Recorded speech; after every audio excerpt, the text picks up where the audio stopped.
nag-interrupt pa rin dito sa earth. Amen? Hallelujah. May ginawa pa rin ng Panginoon para maawikining ang mundo. Amen? Kaya when heaven ang Panginoon ang tinutukoy, kalangitan niyan. Amen? Interrupted earth. Tayo. Amen? Dito sa mundo tayo. Amen? Kaya ang ginamit ni Pastor Jonathan na example ay si Joseph. Diba? At saka si Mary. Amen?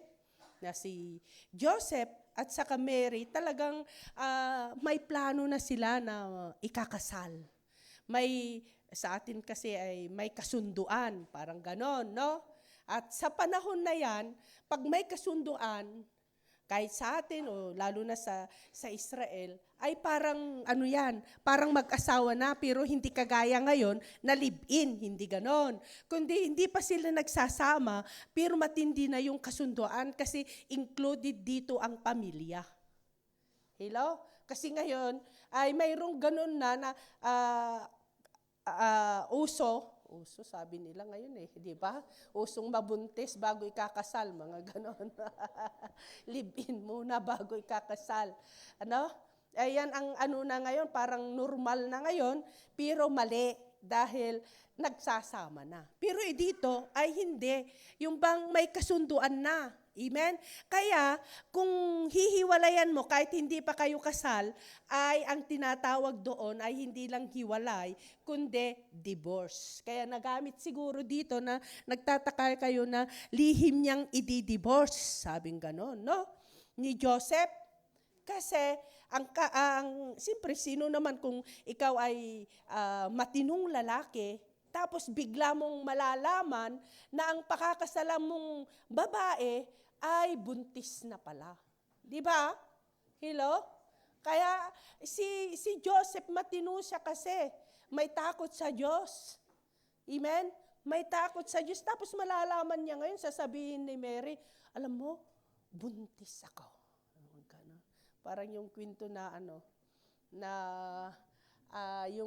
yung langgam at saka yung baka.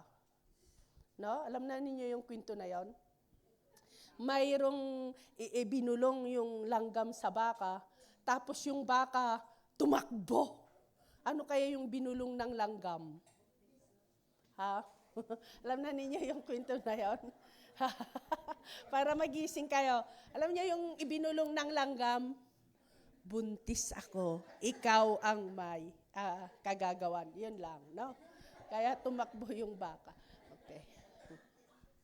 Okay. Baka na yun, no? How much more kay Joseph?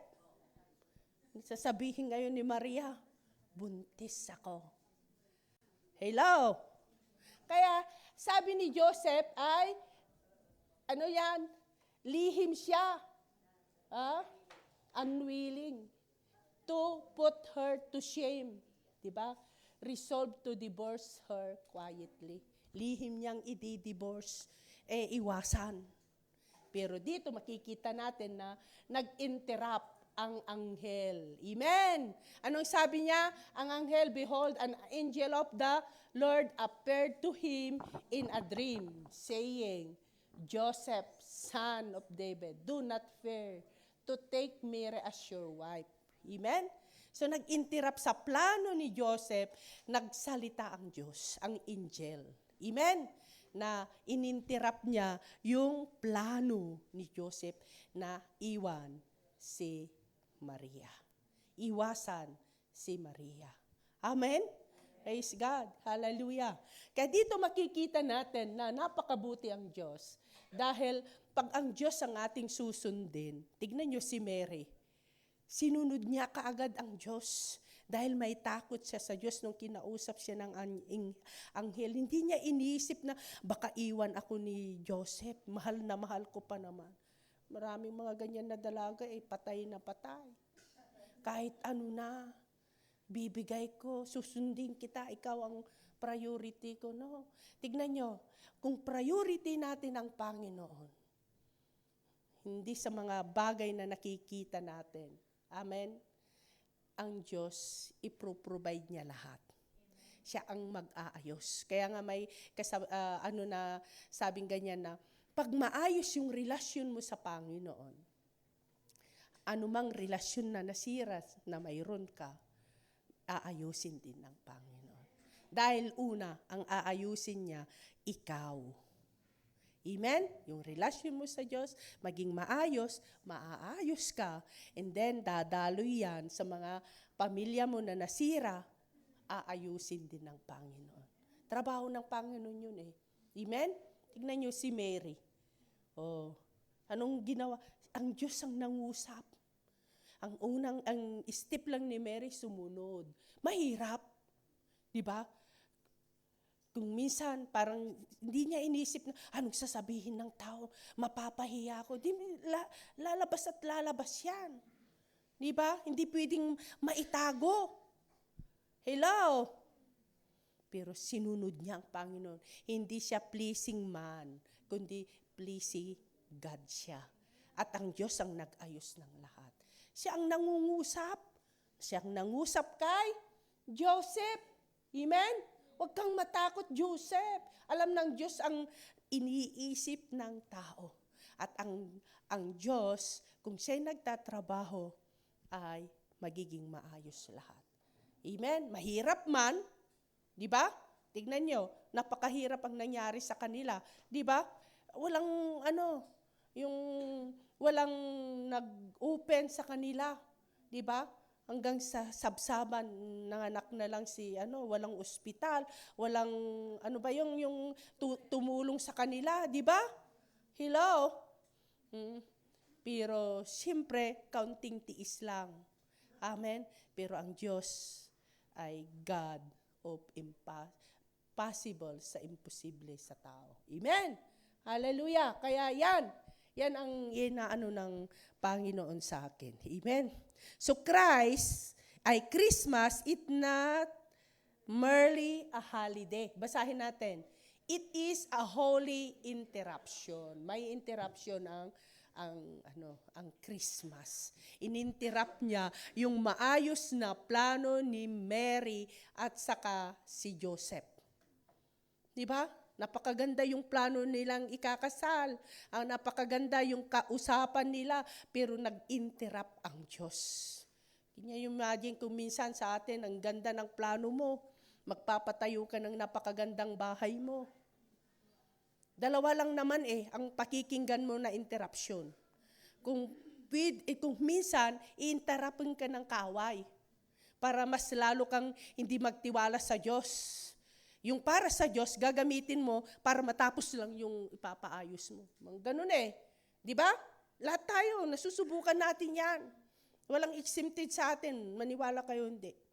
Okay, nasubukan ko rin yung nag-project. Pero kung susundin mo ang Panginoon, hindi ka mawawala. God's provider ang Diyos. Pero kung susundin mo yung interruption ng kaaway, maniwala ka o hindi, manlalamig ka sa Panginoon. Which is, siyempre, anak ka pa rin ng Panginoon, kukonvict ka na naman. Pero kung minsan, it depends sa pagpili mo. Kung kaagad na babalik o hahayaan mo muna. Hanggang manlamig ka, hanggang mawalan ka ng gana. Nararanasan natin yan. Ganun din, yung napakaayos yung relasyon yung mag-asawa. Nagkaanak kayo ng isa, nagkaanak kayo ng dalawa, nagkaanak kayo ng tatlo. Mag-i-interrupt yan, dalawa lang yan. Uuperan ka ng kaaway, kakagatin mo, o hindi mo kakagatin, tuloy ka sa pinapagawa ng Diyos. Kasi may interrupt talaga. Hello, sa buhay natin, anytime, pwede yan. Pero kaya nga sabi ko, it depends sa'yo kung ano yung pagpipili mo sa bawat paggising mo ng umaga. Amen? Praise God. Kaya ang Christmas is not merely a holiday na ang lahat ng mga tao, como libre dia, ay nagagawa na natin lahat ng mga gusto natin. Kumusta ang Christmas natin? Nasiyahan bang nag-birthday o ikaw ang nagsaya? Hello, kung minsan kasi pupunta tayo sa birthdayhan, hindi yung may birthday ang pasasayahin natin, ikaw ang nagsasaya. Hindi mo naman lang pinapansin, pagod na siya pala, na nagpapakain sa'yo, nandun ka pa rin, o awit ng awit, inom ng inom, ganon. Sila nag-alisan na lahat, di ba? Kasi nag-i-enjoy ka. Hello? Itong Christmas. Baka umalis na si Jesus, isinantabi mo na, basta mag-enjoy ka. Yun lang. Kumusta ang Christmas natin? Amen. Sa Matthew chapter 1, verse 18, basahin natin, shows us that when God sent Jesus, heaven interrupted ordinary lives, ordinary plans, and ordinary history to accomplish an extraordinary purpose. Amen? Ininterrupt niya si Joseph at saka si Mary. Yung napakagandang plano nila sa kanilang uumpisahan sa buhay. Amen? Pero ang ano niyan diyan ay yung para maranasan ng buong mundo yung extraordinary purpose of God. Ano yon? Ating kaligtasan ngayon. Amen? God still interrupts lives today, kahit ngayon. Yun sabi ko, marami. Example ko lang yung mga ganun. Mayroon at mayroon interruption sa buhay natin. It is your choice kung magpatawad ka o hayaan mong nalululong ka sa sakit ng loob, sa interruption na yan. Amen? Not to confuse us, but to redeem us. Kaya ito yung acronym ng Christ ang ating pag-aralan ngayon. Amen? Praise God. Sinong nag-i-enjoy sa presence ng Panginoon sa dami ng mga iba't ibang katuruan patungkol sa Christmas? Di ba? Ang gandang pag-aralan, ang Christmas. Hindi lang tayo nag-i-enjoy sa celebration, pero nag-i-enjoy tayo sa ipinapahiwatig ng Diyos sa pamagitan ng Christmas. Amen? Yung conceived by the Holy Spirit. Amen?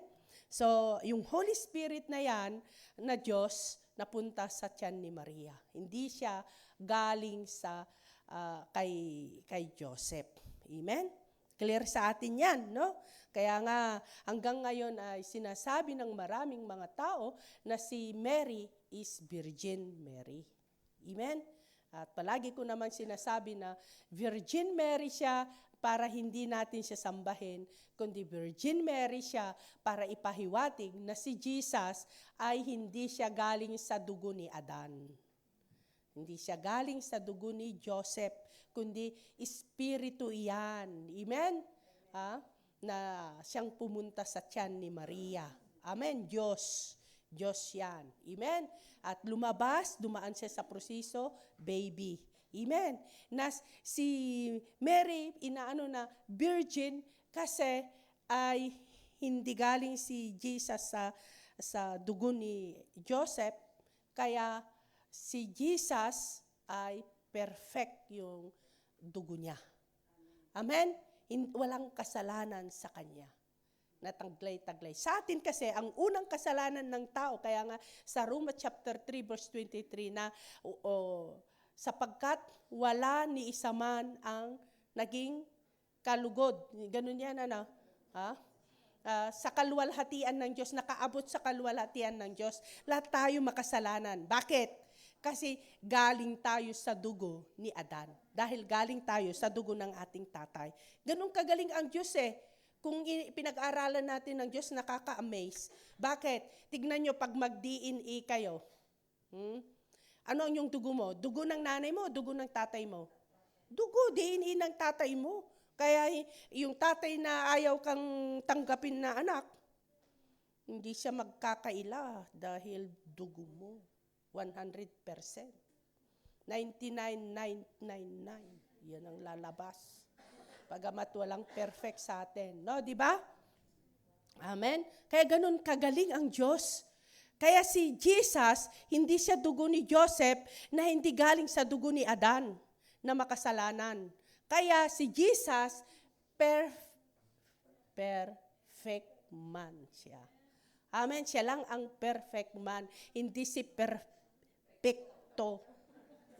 Pangalan lang niya yon. Di ba? Kung pangalan mo ang perfecto, ay hindi ka pa rin perfect. Di ba? Hello? Kaya ang namana natin na kasalanan, yung dugo ni Adan na disobedience sa inuutos ng Diyos, yung salita ng Diyos. Kaya kung minsan sa atin, ang naunawaan na nga natin, no? Nandito na sa ating kaisipan, nagkukunbik ng Holy Spirit, pero ayaw mo pa rin sundin. Bakit? May dugo ka kay Adan. At ang dugo na yan, iyan ang napakalaking kasalanan. Hello? Pero salamat sa Diyos, dahil ang Diyos ay generosity, napakalaki ang kanyang grasya, ininterrupt niya ngayon si Mary, si Joseph, para maipanganak si Jesus na perfect yung dugo niya, para yun ang tumubos, yung dugo ni Jesus ang naglinis sa ating dugo na makasalanan. Amen. Pero ang gagawin lang natin na tao ay to believe. Amen? Sa dugo ni Kristo na nabubos sa krus ng Calvary. Kaya sa Ephesians ay di ba, yung sabi niya sa John 3:16 na lang. For God so loved the world, ang God the Father yon. Sobra yung pag-ibig niya sa atin. Kahit tayo makasalanan, mahal pa rin niya tayo. He gave, siyang gumawa ng pamamaraan. Ibinigay niya si Jesus. Si Jesus naman nag-obey. Amen? Nag-obey naman. Kaya yung disobedience ni Adan ay baliktad kay Jesus, obedience si Jesus. Amen? So ngayon, dahil nag-obey si Jesus, kahit ayaw niya sana, dahil tao rin siya, amen? Diba? Yung panalangin niya, no? Kung pwede lang sana, Ama, na ilayo mo sa akin ang kupan na ito. Yung talagang maano na siya, haharapin na niya yung betrayed niya sa cross, di ba? Pero your will be done, sabi pa. Not my will, sabi pa rin ni Jesus. Kaya obedience si Jesus. Di po ba? Kaya tayo naman, tayo na yan, whosoever believes in Him.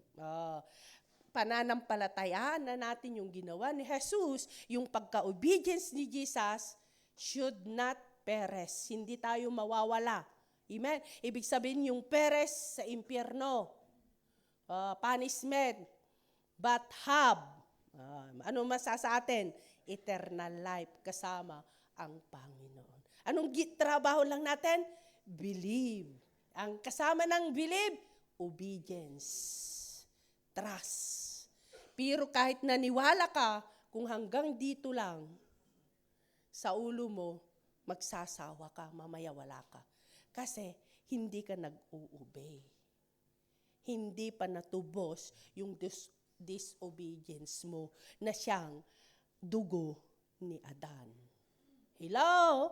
Kurutin mo yung bilbil ng katabi mo. Sabihin mo, believe, obey. Amen? Hallelujah.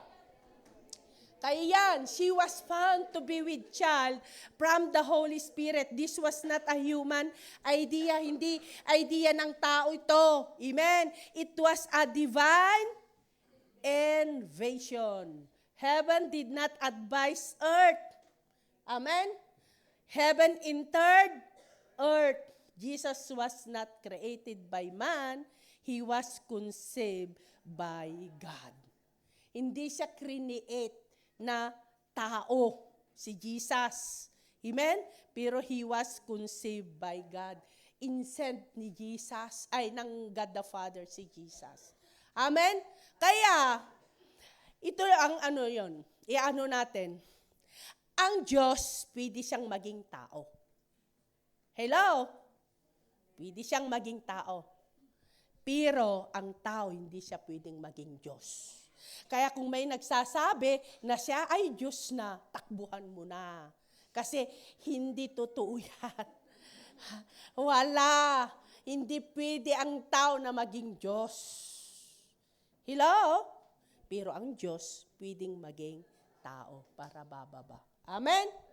Praise God. Kaya tayo, binibigyan tayo ng, ang napakaganda pag ina-accept natin ang leading of the Holy Spirit, lumalawak yung pangunawa natin. Pag sumusunod ka sa kalooban ng Panginoon, mas lalong mapapalapit ang Diyos sa'yo, lumalawak yung yung pananampalataya mo. Madali na lang ang sumunod. Madali na lang ang magtiwala sa Diyos. Amen? Hallelujah. Praise God. So yan. This means salvation begins with God, not us, hindi sa atin. Amen? Kaya lang tayo nakakagawa ng mabuti dahil si Kristo na mabuti nasa ating puso, na siya ang ating Panginoon. Amen? Hindi lang siya tagapagligtas, kundi Panginoon siya sa ating buhay. Alam ba ninyo, pag Panginoon ang pinag-uusapan, pag sinabi mo Diyos, amen, kasama na yan yung pagsunod at pag-honor. Amen? Huwag mong sasabihin na Panginoon mo ang Diyos kung di mo rin lang sinusunod. Diba? Kasi sa huling araw, maraming tatawag sa Kanya ng Panginoon, Panginoon. Gumawa naman kami sa pangalan mo ng ganito. Naglingkod naman kami. Pero hindi ka naman sumunod sa Kanyang salita. Kaya ano sabi ng Panginoon? Di ko kayo kilala. Kasi ang pinakamalaking kasalanan ng tao, disobedience sa salita ng Diyos. Hello? Kaya kung anong sinasabi ng Panginoon sa'yo, sundin mo na kaagad. Pananampalataya yan. Amen? Pero kung hindi mo susundin, bukas na lang. Wala ka ng gana bukas. Kasi iniwan ka na ng Holy Spirit. Tignan mo si Mary, sumunod kaagad. Si Joseph, sumunod kaagad. Mahirap man, di siya nagrason. Hindi na niya inisip, anong sasabihin ng tao? Malalantad kami, mapapahiya kami. Hindi. Kundi sumunod. Ganon ang pagsunod sa Panginoon. Amen? Kung sinabi ng Panginoon, patawarin mo na siya. Patawarin mo na siya. Huwag mong sabihin, hindi ko pa kaya, pastura, saka na lang. Mamaya, mas lalong di mo na kaya kasi tumigas ka na. Bakit? Lumayo na ang Holy Spirit sa'yo. Kasi ang Holy Spirit, maniwala kayo hindi, sensitive yan. Kung ayaw ka, ayaw mo, hindi ka aaliwin, hindi ka anuhan, unti-unti siyang lumalayo. Hindi kagaya ni Jesus na todo bigay siyang nagmahal sa atin. Yun ang difference ng Holy Spirit. Amen? This was not biology. Amen? It was theology. Alam niyo ang meaning ng theology? Study about God. Kaya ito, pananampalataya para maunawaan mo ang ginawa ng Diyos ng Christmas. Theology ang gamitin mo. Pag-aralan mo ang patungkol sa Diyos. Hindi mo pag-aralan patungkol sa ng tao, buhay ng tao. Amen? Hallelujah. Not man, reaching God. Ito na yung sinasabi ko. Hindi yung tao ang magiging Diyos, kundi but God reaching man. Amen? Ang Diyos, inaabot niya tayo. Amen? Tayo, hindi natin kayang abutin ng Diyos kasi hindi natin matarok. Kaya nga ang ginamit ng Panginoon sa ating kaligtasan para tayo makalapit sa Diyos, pananampalataya. Anong meaning ng pananampalataya sa Hebreo 11:1? Yung mga bagay na hindi mo maunawaan, hindi mo pa nakikita, susunod ka yan. Amen? Magtitiwala ka na ang Diyos, alam niya ang kanyang ginagawa. Amen? Na ang Diyos, mabuti ang iniisip niya para sa iyo. Amen? Ang plano niya para sa iyo. Amen? Kaya sabi niya sa Lucas chapter 1 verse 35, basahin natin sabay-sabay, the Holy Spirit will come upon you, therefore the child to be born will be called holy. Amen? Banal siya. Banal si Jesus. Hindi lang siya tao. Kaya nga napakatindi yung sabi niya sa Roma chapter 10 verse 9 and 10. If you confess, pag ipinapahayag ng iyong labi na si Jesus ay Panginoon, maliligtas ka. Huwag mong ipapahayag na si Jesus ay tao lang. Maliit na Diyos. Hindi ka maliligtas. Hello? Amen. Praise God. Hallelujah. Kaya naunawa natin ang Christmas. It's humanity confronted with God's plan. Yan, humanity. Sa verse 19, and her husband Joseph being a just man and unwilling to put her to shame, resolved to divorce her quietly. So dito ininterrupt ng angel si Joseph, yung sabi ko na kanina, no? Joseph was godly, compassionate, and responsible. Yet, God's plan still disrupted his comfort. Hindi madali yung pinapagawa ng Diyos sa kanya. Bagamat siya ay talagang tapat siya, amen, sa paglilingkod niya sa Diyos. Pero nung nagsalita sa panaginip niya ang Holy Spirit, tignan niyo obey ang ginamit ni Joseph, hindi reason. Obey. Amen? Hallelujah. God's will often interrupts our logic. Kung minsan, nag-i-interrupt din ang Diyos sa atin. Di ba? Maraming interruption sa buhay natin ngayon. Siguro kung tatanungin ko kayo isa-isa, naranasan na natin ang mga interruption na ito. Di ba? Na kung minsan nagkakamali tayo sa ating mga desisyon. Dahil bakit tayo nagkakamali? Kasi inuuna natin ang reasoning. Tama, mali? Dahil sa reason na iniisip natin, anong sasabihin ng tao? Malalantad ako, mapapahiya ako. Mga ganon. Masakit. Yung mga ganon. Reasoning yan. Hindi madali. Mga ganon. Hello? O kaya, mas magaling naman ako kaysa yung nagsasalita na yan. I-angel na nga. Hintayin mo pa yung angel. Wala na ngayon ang angel Kung minsan nagsasalita ang Diyos dahil sa leader mo. Di ba? Sasalita ang Diyos dahil sa, kung minsan baka hinihintay mo pang sasabihin ng aso mo na siyang magsasalita sa'yo. Kakatakot na mo. Pwede yun. Di ba sa Old Testament, yung asno? Di ba? Nagamit yon. Huwag kang pupunta, hinahadlangan siya. Amen? Pero galit naman yung tao. Pinalo niya yung asno niya hanggang nagsalita yung asno. Kasi ayaw niyang gumalaw. Di ba? Yung sasakyan ni Balaam ba yun? Amen?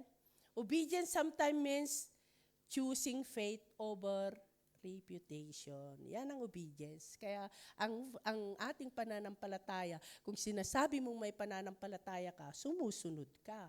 Amen? Anong sabi niya sa Proverbs chapter 14 verse 12? There is a way that seems right to a man, but its end is the way to death. Dahil sa rason at ng tao, yung pananaw ng tao, kaya nga ay kung minsan alam nila, parang maganda ang daan na ito. Malawak, maluwang, maayos. Parang ganun. But its end is the way to death. Kamatayan pala. Maraming nagkakamali sa akala. Maatin naman ako Sunday. Ligtas na ako. Ang alam natin, nag-akala tayo kung minsan na okay na yan. Pero mayroon pang pinapagawa ng Diyos Kaso lang, nagrarason ka. Amen? Hallelujah. Kaya God's interruptions often protect us from paths we think are right. Amen? Kaya tignan mo, bigyan mo ng panahon yung interruption ng Diyos sa iyo na gusto niyang ibulgar mo na. Na gusto niyang sundin mo na. Amen? Hallelujah. Kasi yan ang magpuro-protect sa atin para maalis tayo sa kapahamakan. Amen? Kundi maging maayos yung ating daan. Kaya nga, sabi rin sa Proverbs chapter 3 na, huwag kang manahan sa iyong sariling karunungan. Magtiwala ka. Ibig sabihin yung magtiwala ka, susunod ka. Amen? Magtiwala ka sa Diyos, itutumpak ka sa tamang daan. Di ba? Yun ang Amen? Praise God. Hallelujah. Yung R, revelation from heaven. Yan. Ang kapanganakan ni Jesus ay revelation from heaven.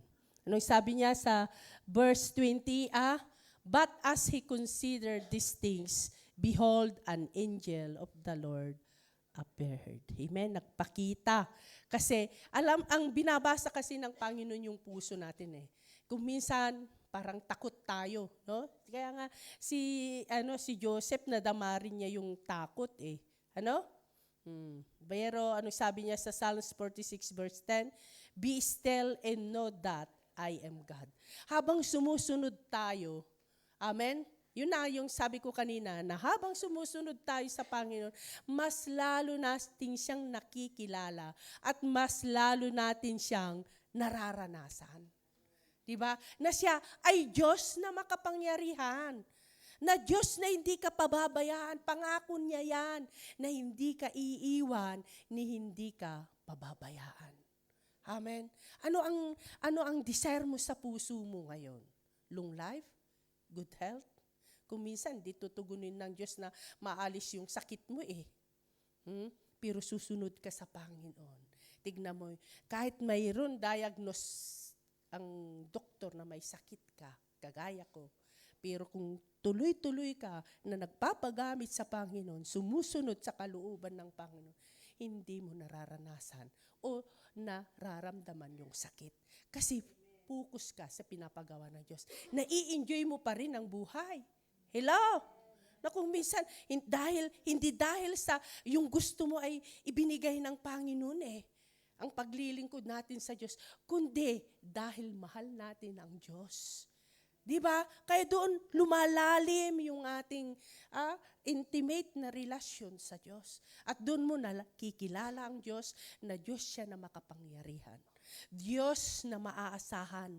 Diyos na wala siyang plinano sa'yo, kundi to prosper you and give hope in the future. Di po ba? Amen? Na He provide all your needs. Nasabi pa nga niya, ang daming mga pangako ng Panginoon, if you remain in me, sa John chapter 14, and remain in my words, pinamumuhay mo ang aking salita, no? Ask. Kaya inaano ng Panginoon yung favor sa atin. Hindi siya madamot, generosity siya. Amen? Kaya yung nais mo, yung plano mo, ibibigay ng Panginoon yan, sasamahan ka pa. Amen? Ganun ang Diyos. Ganun niya tayo kamahal. Ganun niya tayo na sinasamahan. Amen? Praise God. Hallelujah. Be still and know that I am God. When Joseph reached the end of his reasoning, heaven spoke. God speak when we are listening. Kaya, yun nga, ang kailangan natin makinig. Kaya mas lalo nating maunawaan ang salita ng Panginoon. Huwag kang magpa-interrupt. Amen? Pakinggan mong mabuti kasi sa bawat isa sa atin, kami ni Pastor June, mag-asawa na kami, ay siyempre na-interrupt din kami. Pero ang Diyos, iaayos niya yan. Nagbigay siya ng Pastor Larry, Pastor Jonathan, para tutulong sa amin, para mas lalo kaming makasunod. Amen? Pero siyempre may party kami, may kanya-kanya kami. Kaya nga ang ginagawa naming mag-asawa, naglilid kami sa intercessory. Siya rin, naglilid din sa kabila ng intercessory. Kaya nga may morning devotion pa tayo. Mayroon pa kaming hawak kamay kahit magkagalit kayo. Yung matindi sa akin pinili ko ng gabi. Kaya nung tinanong ni Pastor Larry sa aming mga pastor, sino sa inyo ang unang humihingi ng tawad? Nagtaas ako ng kamay kasi wala akong choice. Panggabi kasi ako na hawak kamay kami o kaya yakap, ganon. Yakap pag walang tampuhan. Pero pag may tampuhan, ganyan. Pero siyempre gagawin ko pa rin yung parte ko na magpanalanginan kami. Amen? Kaya kahit anong interrupt ng kaaway sa amin, hindi kami nagkahiwalay by the grace of God. Pero nandun yung hurts, di ba? Kaya nga matindi sa akin. Kaya ako palagi ang humihingi ng tawad kasi hindi ka naman pwedeng ipanalangin siya kung may hurts ka sa kanya. Hindi naman kung ikaw ay rights, palagi yan ang inaano natin, pag ikaw ang humingi ng tawad, ikaw ang may kasalanan, hindi Dahil ikaw ang matapang. Dahil ikaw ang gusto mong lumapit sa Diyos. Kasi biblical na sabi ng kanyang salita, huwag kang lalapit kung mayroon ka pang sama ng loob sa kapwa mo. Di ba? Amen? Pwede na ka naman na magpatawad na kahit hindi siya humihingi ng tawad. Di ba? na kahit hindi siya humihingi, pwede mo siyang patawarin. Amen? Praise God. Kaya yan, yung application is slow down this season. Yan. Divine direction often comes when we pause to consider. Yung bang nakikinig tayo para mas malakas yung boses ng Diyos. Amen? Kaya siguro kung minsan naririnig ko pa ang Diyos na wala naman nagsasalita. Iwan ko, wala naman nakakarinig, pero siguro convict sa puso ko, mga ganon. Amen? Hallelujah. Hindi ko rin maunawan kung minsan na parang may boses na naririnig ako, hindi lang sa Bible. Amen? Praise God. Na, kung minsan kasi ginagamit ng Diyos yung, kaya nga kung nagdi-devotion tayo, wag lang tayo magkuntinto sa intercessory. Amen? Hindi, wag lang din kayo magkuntinto yung magkahawak kamay kayo makasawa. Kami mayroon pa rin yung hiwalay kami na devotion. Amen? Kasi hindi mo lahat masasabi na kasama mo yung asawa mo, yung gusto mong isabihin sa Diyos. Tama, hindi? Kaya mayroon pa rin yun. Amen? Hallelujah. Praise God. Kaya makinig tayo sa personal devotion natin. May individual dealings tayo sa Panginoon. Kaya dito, makinig ka sa sinasabi ng Diyos. Magbasa ka ng Bible. Kaya nga sa prayer, hindi lang yung nag-pray ka. Kailangan, ang tinuturo sa atin, buksan mo ang iyong Biblia pag ikay nananalangin. Kasi pwedeng gamitin ng Diyos yung Bible na mangusap sa'yo. Pwede rin yung kung palagi kang sumusunod sa Panginoon, maririnig mo pa yung boses niya. Amen? Praise God. Tignan nyo, sa Bible, maraming karakter na nakakarinig sa boses ng Diyos. Amen? Praise God. Yung I, malapit na tayo. Instruction, replacing fear. Yan. Kailangan kasi natin kuminsan yung instruction ng Diyos. Amen? Ang Diyos He is a God of yung kaayusan. May ibang pagkasabi niyan. Diyos siya ng kaayusan ang Diyos. Amen? Maayos siya. Di ba? Ang Panginoon. Kaya nga yung paggawa ni Noah ng barko, may Noah. Ng barko, mayroong mga sukat yan at kung basahin mong mabuti, ay ininstrakan ng Diyos saan pa siya kukuha ng kahoy. Kaya yung mga ibang, kung minsan, yung mga eschatology, sinasabi na Pilipinas daw, kumuha ng kahoy. Oo, yung pangalan ng una na sa atin. Mayroon akong napanood na ganyan na ang itinutukoy na lugar ng Diyos kay Noah na pinagkuhanan ng kahoy ay sa parte ng Pilipinas. Imagine. Ganun kagaling ang mga tao ngayon no? Di ba? Kaya malalim na kaanuhan na sa salita ng Panginoon. Kaya tignan nyo si Joseph, dahil nakinig siya sa instruction ng Diyos, naalagaan nila si Jesus. Di ba? Sabi ni Pastor, may massacre sa kapanahunan ni Jesus, yung unang Christmas. Di ba? Pero dahil open yung tainga ni Joseph, mula nung nagsalita ang anghel, hindi na siya nagrason. Amen? Sumunod na siya. Amen? Kaya naingatan si Jesus. Di ba? Yung massacre, di ba? Yung mga, tignan nyo, yung mga wise man, pinakinggan din nila ang Diyos. Kaya nga sila tinaguri ang wise man, hindi sila hari. Dito sa Espanya ay Reyes, hari ang nila. Sa ating Pilipinas, hari rin. Pero sa Bible, wise man sila. Bakit sila wise man? Kasi hinanap nila si Jesus. Kaya kahit tayo, kung hinahanap natin si Jesus, mas priority natin ang Panginoon, maituturing ka ring wise man. At ang wise man ay ginagaydan ng Panginoon yan. Amen? Bakit? Ginagaydan ng Panginoon at matagumpay ang wise man. Tignan nyo, sila napaka-imposible dahil star yung yung pangalan nyo? Tom-tom? Yung yung guides nila. Pero sa atin ngayon, yung mga driver? Tom-tom? O yung sa English, manigador, ano? Yun, navigator. Ayan. Di ba? Pero tignan nyo star ang guidance, ay nag-guide sa kanila. Lumalabas ang star paggabi lang. Kaya darkness ang dinadaanan ng mga wise man. Pero sila nagtagumpay. Amen? Nahanap nilang Diyos, winworship nila ang Diyos. Kaya wise man sila. Amen. Tayo pwede rin maging wise man sa kabila ng darkness sa ating sitwasyon. Alam na natin yung darkness, no? Maraming problema sa buhay, no? 'Di ba? Maraming mga interruption sa buhay. Pero pinipili pa rin natin ang hanapin ng Panginoon. Amen? Handugan ng papuri ang Panginoon. Amen. We are a wise man. Hello?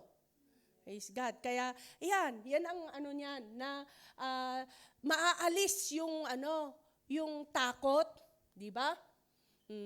Pag nakikinig ka sa instruction ng Diyos. Sumusunod ka sa instruction ng Diyos. Hello? Pero kung ayaw mong sumunod sa instruction ng Diyos, matagal na yan, ang alam mo, walang nakakaalam, ikaw na lang palang, hindi ang itinatago mo. May ganyan na lumapit sa amin, nagpamintor. At sabing ganyan daw ng anak nila, Nay, wag mo yung sasabihin kasi walang nakakaalam. Wag niyong sasabihin nakakahiya sa tao. Diniktahan pa ng anak, yung silang mag-asawa, pero ang anak nila, unbeliever. Pero alam niyo, nung nagsabi sa amin, matagal na, hindi sinasabi. Kasi takot sila na malaman ng tao, nakapanganak na, hindi sinasabi. Pero dahil nagugulihaman kasi Kristiyano itong mag-asawa na ito, paano nila matulungan yung anak? Baka susunod, mangyayari na naman. No? So nung sinabi sa amin, umarap kami sa kanila. Sabi ganyan, naalis yung tinik sa amin. Sabi ganun, yung pagkasabi lang namin. Sabi ganun. Dahil mayroon na kaming pinag-voice outan, pastora. Pero dito, wala pang nakakaalam. Sabi ganun, umiyak na. Niyakap ko. Alam mo sis, buntis pa lang noon, alam na ng tao. Ako alam ko nang matagal. Sabi ko sa kanya, ganun ba pastor, kami lang palang magulang hindi alam. Kasi hindi nalaman. Nasakit yung tiyan, tinakbo, hindi nila alam kung ano, baka mamamatay na yung anak. Saka lang nila alam, nung nandun na yung mga doktor, mga anak pala yung sakit ng tiyan. Kaya kung minsan parang ganun tayo. Hello? In-example ko ito, na tayo, ang alam na,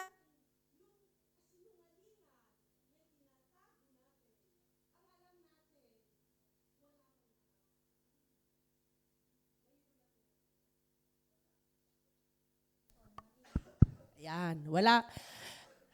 Pero sa totoo lang kung i-confess mo at matagal ay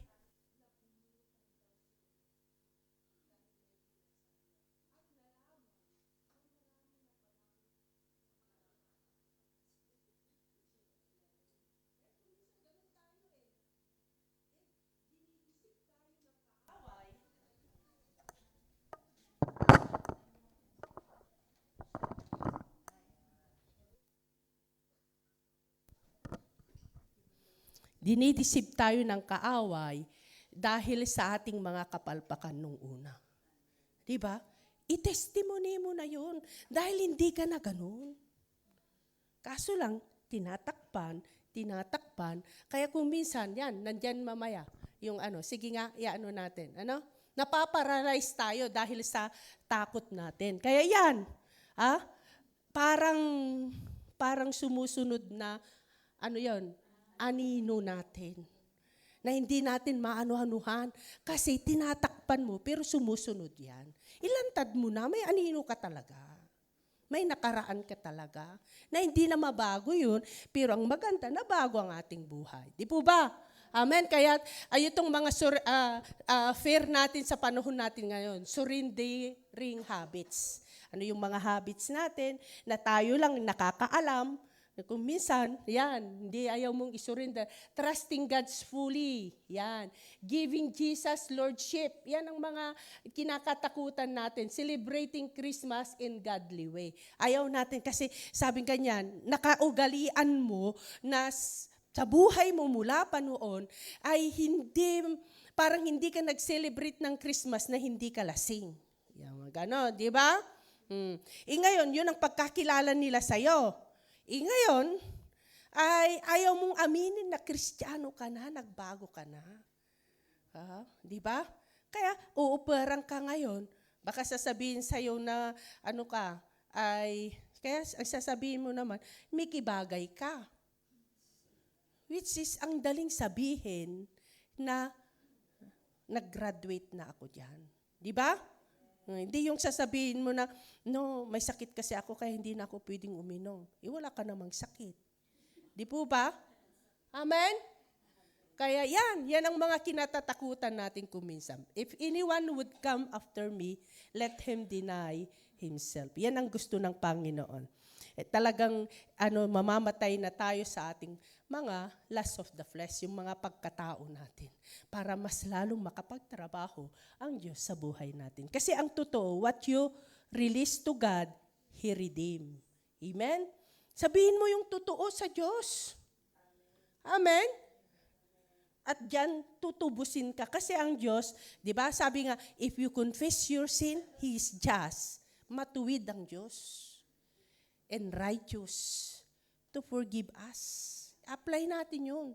Ang gawin lang natin, aminin. Ang gawin lang natin, i-expose. I-confess. Amen. Hallelujah. Kaya yan. Kaya kung minsan takot na takot ka sa sumusunod sa'yo kasi yung mga nakaraan na tinatakpan. I-expose mo na. Amen. Testimony na mo na hindi ka na ganun. Amen. So, dito, she will bear a son and you shall call his name Jesus. Jesus means the Lord saved, tagapagligtas. Jesus was not just born, He was sent. Hindi lang siya basta ipinanganak, kundi inutusan siya, nag-obey siya, isinend siya ng God the Father. Amen? At makikita naman natin na bago siya haharap sa mga tao, madaling araw pa lang, nananalangin na siya. Mayroon siyang personal devotion. Diyos na siya, perfect na siya na tao. Pero makikita natin na kailangan pa rin niya ang guidance ng Diyos na nag-send sa kanya. Amen. Kaya siya naging matagumpay. Pag ikumpara mo si Adan, na create ng Diyos, pinagkatiwalaan ng Diyos si Adan, ay hindi na siya nagkonsulta sa Diyos. Kaya siya napakadali niyang nagka-mistake. Di po ba? Kaya kung minsan pwede nating i-apply din sa ating buhay. Bilang tao, tayo nga, tao. Napakahina na natin. May dugo na tayo na kay Adan. Di ba? Na disobedience.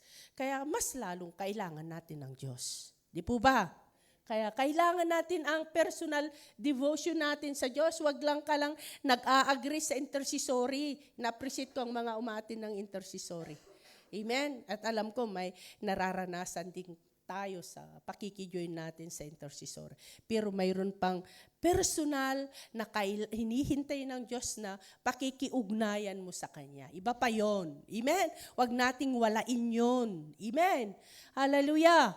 Sa Lucas chapter 3 verse 16, for God so loved the world that He gave. Yan ang natin na His only begotten Son, whosoever believes in Him should not perish but have everlasting life. Kaya the Son of Man, si Jesus yan, came to seek and to save the lost para sa atin na makasalanan.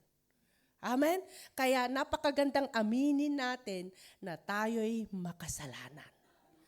Napakagandang testimony natin yung mga kapalpakan natin. Amen? At doon natin, ang ipokus natin doon yung ginagawa ng Diyos sa buhay natin sa kabila na tayo'y makasalanan. Sa kabila na tayo'y napakahina. Hindi pumunta dito. Kasi kung minsan ang instinct ng tao na, yung mga pumupunta sa church ay mga holy. Holy. No? Banal. Amen? Kaya kung makasalanan na, hindi na pwede. Kaya kung minsan, ang isip natin, pag sumasamba na, hindi na siya pwedeng mag-mistake, magkamali. No, anytime pwede tayong magkamali. Kaso lang, wag mong patatagalin. Agad mong i-confess kasi nandyan ang Holy Spirit na nagkukonvict. Hayaan mo na, pag kinausap ka na ng Panginoon, ano na tayo kagad? Sunod na kagad. Huwag na yung manyan habit. Kasi hindi ka nasasamahan ng Holy Spirit bukas. Ngayon, ang gusto niya, hindi yung gusto mo, yung gusto ng Diyos. Amen? Kaya kung gusto mong maranasan ng Diyos, tunay na napalaya, amen? Tunay na nagdidesire na maranasan ng Diyos, sumunod ka, hindi yung gusto mong panahon.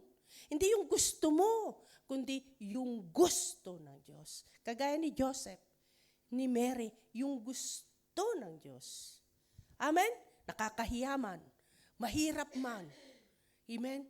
Pero magtitiwala ka, sasamahan ka ng Diyos. Hindi ka ipapahiya. Kasi sabi niya sa Roma chapter 10 verse 11, ang sino mang lumalapit sa Kanya, hindi kailanman niya ipapahiya. Amen? Kaya kahit pagtawanan ka ng marami, pagchismisan ka ng marami, hindi ka ipapahiya ng Diyos. Amen. Hallelujah. Makukomfort ka, kapatid. Kaya dito ang example, when a child is trapped in a burning building, fire, ito yung kwento, no? Na yung bata, limbawa, ay nasa lugusali na, na nasusunog. Di ba? Hindi na kailangan ng instruction porque kailangan mo nang i-rescue kaagad. Hello? Kaya mayroon din yung parte na instruction, kaya nga yung ay kanina instruction, di ba? Instruction from heaven, replacing fear, maalis yung takot. Pero mayroon yung, di ba? Mayroon din yung kahit walang instruction, dahil sumunod ka kaagad, binibigyan ka ng kalakasan. Can you imagine? Yung mga iba, pag ganyan daw, alimbawa, sino sa inyo nakaranas ng ganon? Masusunog na yung bahay nyo, yung rip nyo, nakarga nyo. Extra lakas yun. Di ba? Ganun ang Diyos. Yung above average natin, pwedeng ibigay ng Diyos sa atin. Kung tayo ay talagang focus tayo sa ipinapagawa ng Diyos. Amen. Christmas is not about tradition. Kasi kung minsan ang natin ng Christmas, dahil ito na ang dating kagawian natin. Pwede mo nang burahin yun. Dahil born again ka na. Dahil bagong nilalang na tayo. Di po ba? It's about transformation. Yan. Amen. So nasusundan ninyo ako? Jesus was sent not accidental. The name reveals the mission. Heaven initiated what earth could not, send in humility, not majesty. So, pinadala siya na pinakamababang klase ng tao. Hindi siya pumunta na inu-honor, kundi siya'y pumunta para maglingkod. Amen? Hallelujah. Kaya tayo, tinawag din tayo, si Jesus isinend siya para maglingkod sa atin. Tayo naman tinatawag ngayon ni Jesus para maglingkod, hindi paglingkuran. Amen. Hallelujah. Sent for you personally. This Christmas, heaven is still sending the same message. Kaya hanggang ngayon, amen, tignan nyo, hanggang ngayon, ang Christmas, ang matagal na selebrasyon, lalo sa ating bansang Pilipinas, pag nag-burn na. Ayan. Kasi tignan nyo, dahil napakahaba ang celebration natin ng Christmas, mas madali tayong nauunawaan ang essence ng Christmas. Di po ba? Tignan nyo dito sa Europe na noong una na kararating ko pa lang dito ay December 20 lang sila nagpapatayo ng mga Christmas tree. Napakaiksi. Pero salamat sa Lord. Ngayon, December 1, may mga light lantern na, no? mga ano na tayo ngayon. So ngayon, mas expose na nalalaman na natin na marami ng mga churches ng mga Spanish na ebanghilista na kagaya natin.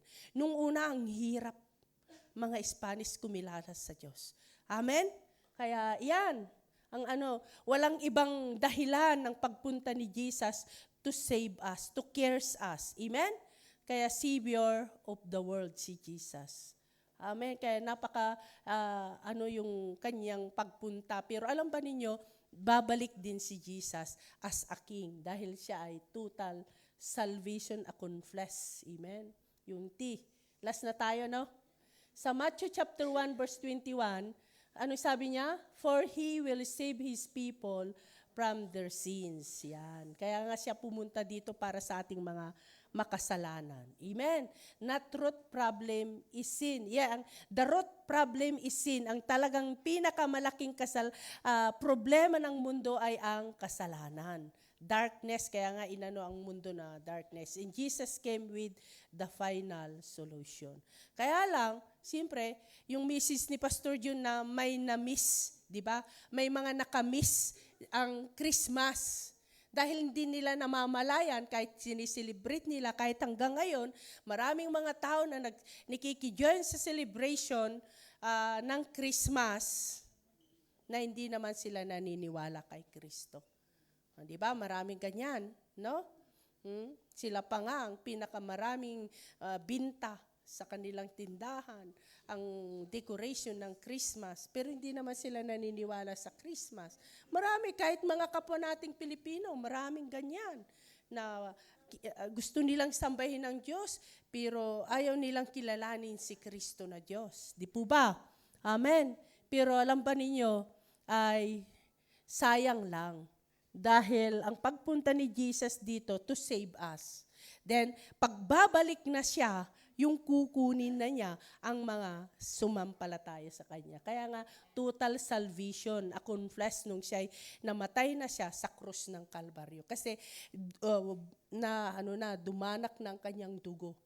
Kaya hanggang ngayon, pwede pa rin natin, sa ating pag-confess, by the blood of Jesus, yan, pwede natin gamitin, by the blood of Jesus, we cleanse, malilinisan ang lugar na ito. Amen? Matatakot ang kaaway, ang diablo. Amen? Praise God. Kaya sa Isaiah 53 verse 6, the Lord has laid on Him the iniquity of us all. Lahat yan para sa atin. Pero it depends pa rin sa ating pananampalataya. Sa 2 Corinthians chapter 5 verse 21, He made Him who knew no sin to be sin for us. Siya ay naging makasalanan sa Jesus. Kaya, di ba, sa Old Testament, ay ang ginagawa nila noon, sa Old Testament, sa laws ni Moises, ay pag nagkasala ang tao, kailangan maihahandog na perfect na animals.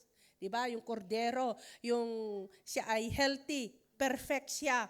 Amen. Tapos kung halimbawa ako ang nagkasala, ipapatong ko yung kamay ko sa perfect na animal yan at iyan ang kakatayin para yung dugo niya ay dadaloy, susunugin pag yung usok niya ay diretso sa langit, doon mo malalaman na tinanggap sa Diyos. Amen. Yung kapatawaran mo. Pero ginawa na ni Jesus yan. Amen? Kasi kung ganun pa hanggang ngayon, yung laws ni Moises, walang makakatupad. Pero tignan nyo ang grasya ng Panginoon. Ibinigay niya sa generation natin ngayon. Amen? Na sa atin, ang gawin na lang natin, sumampalataya. Na ang ibig sabihin ng sumasampalataya, nagtitiwala ka sa Diyos na alam niya ang kanyang ginagawa at sumusunod ka sa Kanya. Amen? Hallelujah. Kaya this is the greatest interruption of all. Grace is tipping it guilt. Jesus didn't came to visit your life. He came to redeem. Amen? Hindi ka lang binibisitang Diyos. Amen? kundi tinutubos ka mula sa iyong mga kasalanan. Kaya Christmas, question I, have you surrendered every area of your life to the Savior?